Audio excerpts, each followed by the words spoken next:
I think Mr. Trump has demonstrated a paranoia and insecurity, as well as a real concern about the investigation that is underway. Former CIA Director John Brennan holding himself up as a paragon of virtue and vowing to keep up his harsh criticism of President Trump, saying he'll speak out until integrity returns to the White House. Here to react, former deputy assistant to the president and Fox News national security analyst, Dr. Sebastian Gorka. Doctor, always good to have you here. Sounds like Dr. Brennan is going to be speaking out for a long time. Well, until he's probably charged with being at the center of Spygate. And this is a man who has done something no other former CIA director has ever done.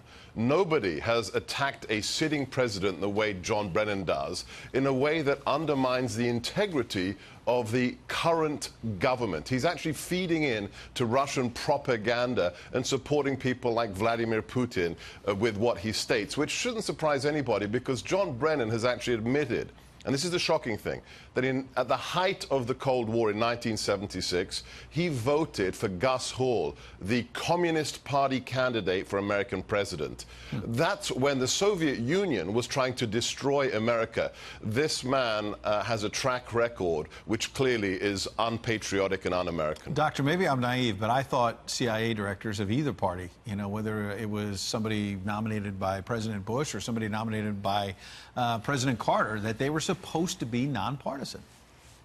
Well, it's funny you should say that, Ed. On his Twitter feed, it actually says under his bio, non-partisan or neutral individual. This guy is a political hack, and as the good bard Shakespeare said, the lady doth protest too much. He is making so much noise because he knows that he is at the center of Spygate. Remember that Australian ambassador? You remember how it all began, how they sent operatives overseas to talk to him? That only happens with John Brennan's approval. So the whole dossier leads back to John Brennan, and that's why he's being so loud now. So when you say doth protest too much, do you think that John Brennan has become sort of unhinged because he's worried this investigation is turning on him?